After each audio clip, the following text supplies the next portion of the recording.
Hello.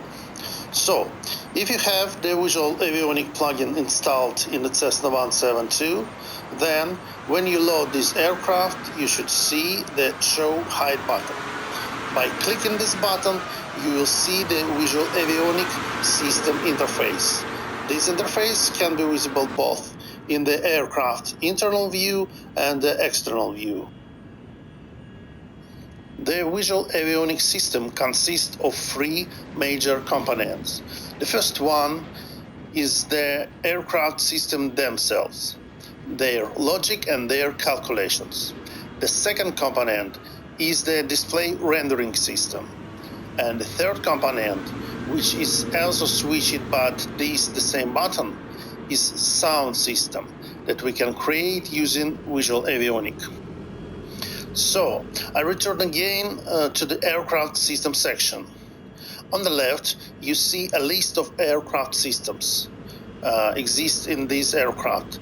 And by clicking on each of them, you will see an expandable list of devices for the selected system. Slightly to the right, there is a table that have three columns. The left column represents systems.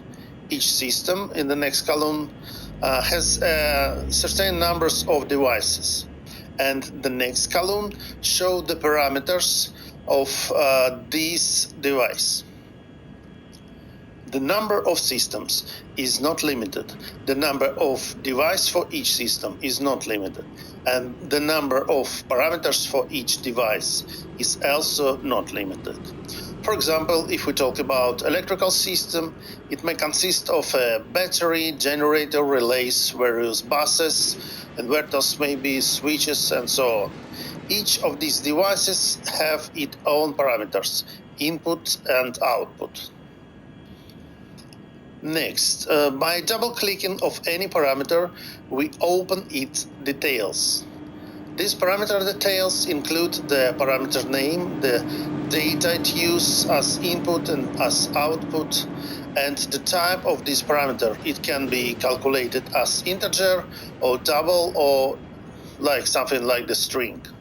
Slightly to the right, it is logic stack for this parameter. Each block can consist of several logical operations, and if any logic block has a logical result as true, then that logic block calculation stack is executed. So every logic block have own calculation stack. That is, depending on the logical conditions, the parameter can be calculated differently. So let's continue with the next module, the graphics module. To see it, you need to press Calc button, after which the button name will change to Draw, meaning rendering. Here on the left, we see a list of our renderings. Essentially, these are frame buffer objects.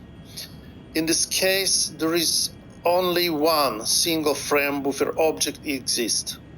It has a set of properties that can be modified. In general, everything highlighted in green can be changed, usually by double-clicking with the mouse. It includes its name, the base texture, the frame buffer object original resolution, is it should be drawn on the panel or on the screen, and on which coordinates it should be drawn, and maybe the output size of this frame buffer on the panel PNG. Depend on the display logic, will execute one drawing stack or another. The drawing stack is just a list of drawing operations that will be executed if this or that logic block becomes true. Drawing consists of primitives such as lines, PNG images, arrows, instrument indicators, rectangles, fonts, and some special section. And finally, we move on the third module, the sound module of the Visual Avionics system, which allows us to create and edit aircraft sound.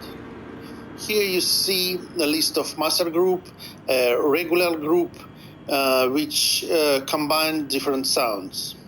In this case, there is only a single group, and within it, there is a single sound was created, which will be audible when clicking on the screen with variety frequencies and volume.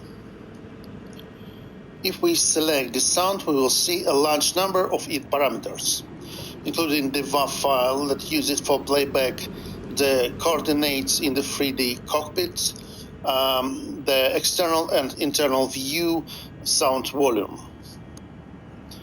The next is playback type. We will review all this thing in detail later, and the parameters of the sound as they are implemented in the OpenAI library, for those who are familiar with it.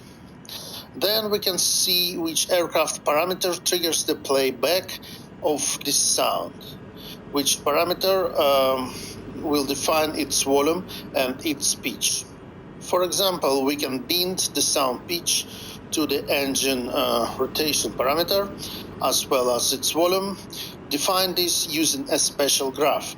A simple graph or more complex one, perform a preliminary calculation somewhere in the system, and when apply it as the input parameter for the sound.